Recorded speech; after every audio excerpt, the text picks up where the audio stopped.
So hello friends, स्वागत आपका एक नए वीडियो में। चलिए दोस्तों, जानते हैं आज के मुख्य समाचार, खास खबर, नई जानकारी, लेटेस्ट न्यूज। चलिए शुरू करते हैं।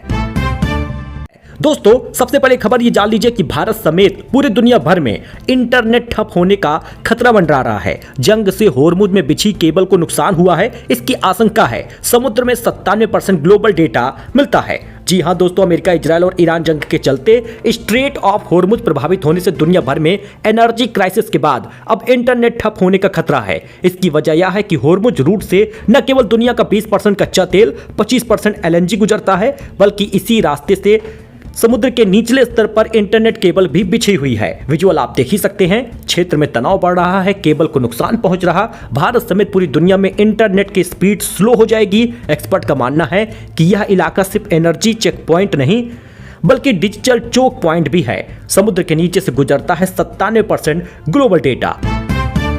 अच्छा, ट्रंप बोले अमेरिका किसी देश की मदद नहीं करेगा, हमसे तेल खरीदो नहीं तो होर्मुज जाकर लाओ। ईरान बोला आज अमेरिकी कंपनियों के ऑफिस पर हमला करेंगे। अमेरिकी राष्ट्रपति डोनाल्ड ट्रंप ने मंगलवार को ये बातें कही हैं। अमेरिका किसी की मदद नहीं करेगा, ऐसा साफ साफ कहा है।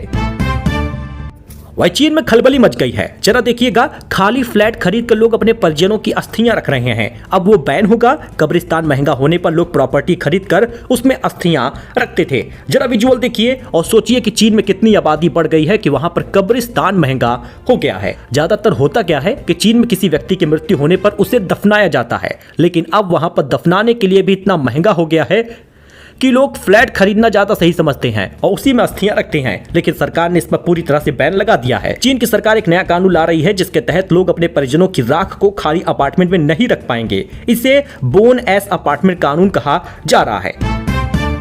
अच्छा दोस्तों, लखनऊ में 52 गैस सिलेंडर पकड़े गए हैं। आपको बताएं तो मकान से 40 और गाड़ी में 12 सिलेंडर बरामद हुए। दोगुने दामों पर ब्लैक कर रहा था, अब गिरफ्तार हुआ है।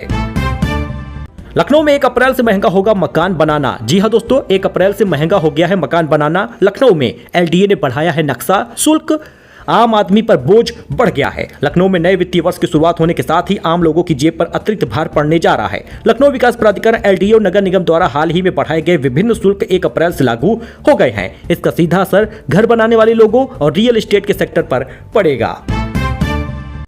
वही गली में बैठे बछड़े पर चढ़ा दी कार। जरा विजुअल देखिएगा, CCTV में हो गया है रिकॉर्ड। आपको बता दें, लखनऊ में 4 घंटे बेहोश रहा, पेट पैर में चोट के कारण चल फिर नहीं पा रहा। इस प्रकार की दरिंदगी, इस प्रकार के गाड़ी चलाने के तरीके तो देखिए। लखनऊ के BKT इलाके में गली में बैठे बछड़े पर युवक ने वरना कार चढ़ा दी। इसकी CCTV फुटेज सामने आई है। युवक ने अपने दरवाजे पर कार बैक की, घुमाते हुए बछड़े की तेजी से रौंदते हुए निकल गया।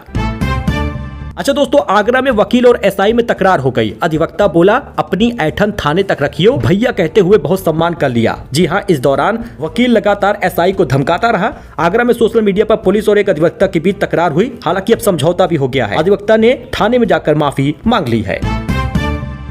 CM मोहन यादव बोले काशी का क्राउड मैनेजमेंट सिस्टम अच्छा है। 1 घंटे विश्वनाथ धाम की SOP समझी है। यूपी सरकार से 7 समझौते भी किए हैं। विजुअल आप दोस्तों देख सकते हैं। अच्छा दोस्तों, आज से 218 रुपए महंगा हो गया है commercial gas cylinder. Rail ticket, refund और टोल के नियम भी बदल गए हैं। इन हैंड सैलरी भी घट गई है। अप्रैल में कई बदलाव हुए हैं जिसका असर हम लोगों की जेब पर पड़ेगा। नया महीना शुरू हो गया है और नए वित्त वर्ष की शुरुआत कॉमर्शियल गैस सिलेंडर के महंगे होने से हुई है। सरकारी तेल कंपनियों ने इसके दाम 218 रुपए तक बढ़ा दिए हैं। इसके अलावा अब रेल टिकट 8 घंटे पहले तक ही कैंसिल कर पाएंगे। Fast tag, toll tax, income tax, तमाम चीजों में बदलाव हुआ है। सबसे पहले कॉमर्शियल गैस सिलेंडर का दाम देखिए, बदलाव हुआ है 218 रुपए का। चेन्नई में सबसे महंगा है 2246 का। अब असर क्या होगा? कॉमर्शियल गैस सिलेंडर के दाम बढ़ने से रेस्टोरेंट मालिकों का खर्च बढ़ेगा। ऐसे में चाय, नाश्ते, थाली महंगी होना कंफर्म है। शादियों की कैटरिंग भी अब महंगी हो जाएगी। अब बड़े शहरों में कॉमर्शियल गैस सिलेंडर के दाम स्क्रीन पर आप देख ही सकते हैं। साथ ही बड़े शहरों में घरेलू सिलेंडर के दाम वही हैं, बदलाव कोई भी नहीं हुआ। जेट फ्यूल के दाम 2 गुना से ज्यादा बढ़ गए हैं। हवाई सफर और भी महंगा हो जाएगा। दिल्ली, कोलकाता, मुंबई, चेन्नई का आप ATF जेट फ्यूल का दाम देख सकते हैं। इस बीच रेल टिकट 8 घंटे पहले तक ही कैंसिल होगा। बदलाव हुआ है, ट्रेन छूटने से 8 घंटे पहले तक टिकट रद्द करने पर ही रिफंड मिलेगा। असर क्या होगा? समय पर टिकट कैंसिल नहीं कर पाने पर पैसों का नुकसान होगा और कंफर्म टिकट मिलने की संभावना बढ़ जाएगी। कंफर्म टिकट कैंसिल करने पर रिफंड के 4 नियम बने हैं। सिर्फ फ्लैट चार्ज और मैक्सिमम रिफंड 48 घंटे पहले मिलेगा। ट्रेन डिपार्चर की नई लिमिट 72 घंटे पहले है।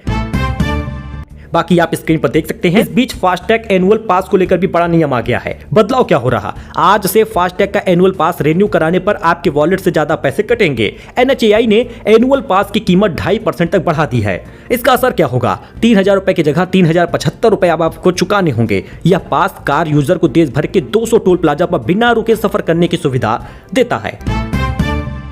टोल पर नो कैश, आज से सभी टोल प्लाजा पर कैश ट्रांजैक्शन पूरी तरह बंद कर दिया गया है। टोल टैक्स का पेमेंट केवल फास्टैग या UPI जैसे डिजिटल माध्यम से ही होगा। इसका असर क्या होगा, अगर आपके पास फास्टैग नहीं है, उसमें बैलेंस कम है, UPI से ही टोल का ऑप्शन बचेगा। कैश का विकल्प नहीं होने से परेशानी आपकी बढ़ेगी। गाड़ियों की नई कीमतें भी आज से लागू हो गई हैं। 31 मार्च तक पुरानी स्टॉक और पुरानी कीमतों पर गाड़ियां मिल रही थी, लेकिन 1 अप्रैल से कॉमर्शियल और पैसेंजर गाड़ियों के दाम 2 से 3% तक बढ़ गए हैं। अब असेसमेंट ईयर खत्म हुआ है, सिर्फ टैक्स ईयर होगा। आज से नया इनकम टैक्स एक्ट 2025 लागू हो गया है। अब फाइनेंशियल और असेसमेंट ईयर के बजाय सिर्फ टैक्स ईयर शब्द का इस्तेमाल होगा। रिवाइज रिजीम के तहत फाइलिंग होगा। साल 2025 में सरकार ने नई रिजीम के टैक्स स्लैब में बदलाव किया था, 1 अप्रैल 2025 से लागू हो गया है। इस साल इस बदलाव के साथ रिटर्न फाइल कर पाएंगे। बाकी न्यू टैक्स रिजीम आप देख सकते हैं, 12 लाख तक की कमाई पर 0 टैक्स लगेगा। वही पैन कार्ड को लेकर भी बड़ा अपडेट आ गया है। पैन कार्ड बनवाने के लिए आधार कार्ड को जन्म तिथि के वैध दस्तावेज की लिस्ट से हटा दिया गया है, यानी कि आधार को एड्रेस प्रूफ के तौर पर लिया जाएगा, लेकिन डेट ऑफ बर्थ के प्रूफ के रूप में नहीं लिया जाएगा। यानी कि पैन कार्ड बनाना अब आपका मुश्किल होगा। दोस्तों, जनगणना शुरू हो चुकी है। लिव इन कपल शादीशुदा माना जाएगा। मोबाइल में FM का मतलब रेडियो होगा, लेकिन YouTube देखना TV नहीं होगा। जानिए क्या नहीं बताना है। जी हां दोस्तों, जनगणना 2027 का पहला फेज 1 अप्रैल से शुरू हो गया है। यह 30 सितंबर 2026 तक चलेगा। पहले फेज में हाउस लिस्टिंग यानी मकानों की गिनती होगी।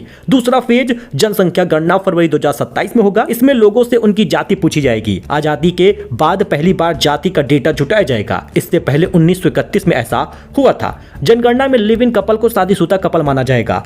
जनगणना करने वाले आपसे कुल 33 सवाल पूछेंगे। हम आपको 33 सवालों के अलावा कौन से सवाल आपसे पूछे जा सकते हैं जिसका जवाब आपको नहीं देना है।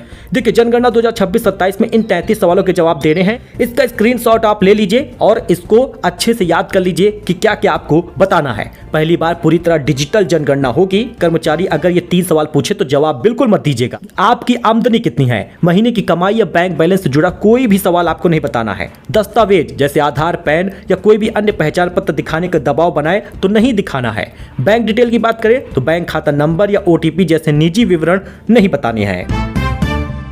यूपी में मौसम विभाग की चेतावनी, अगले 3 घंटे सावधान रहिए। लखनऊ समेत 20 शहरों में बारिश और 40 जिलों में अलर्ट है। जरा देखिए, क्योंकि हर जगह अंधेरा छा गया है। यूपी में बेमौसम बारिश हो रही है, इससे फसलों को नुकसान हो रहा है। लखनऊ, अमेठी समेत 20 शहरों में बारिश हो रही है, बिजली कड़क रही है। मौसम विभाग ने अगले 3 घंटे तेज बारिश की संभावना जताई है। कहा है कि अलर्ट रहे, घर से बाहर न निकले। मौसम विभाग के मुताबिक 40 जिलों में बारिश का अलर्ट है। पश्चिमी विक्षोभ के चलते मौसम बिगड़ा है। अब आपको बता दें, कानपुर समेत 10 शहरों में बारिश हुई है और अभी भी गरज चमक जारी है। बाकी विजुअल आप देख सकते हैं किस प्रकार का अंधेरा छाया है। रात को भी इसी प्रकार से बारिश हुई थी। कई जिलों में ओलावृष्टि हुई है। सो दोस्तों, ये छोटा अपडेट था, नई जानकारी थी, लेटेस्ट न्यूज था। आई होप कि आपको ये पसंद आया हो। लाइक करें, सब्सक्राइब करें, सपोर्ट करें अपने इस भाई को फॉर लेटेस्ट न्यूज। मिलते हैं नए अपडेट में नई जानकारी के साथ। धन्यवाद।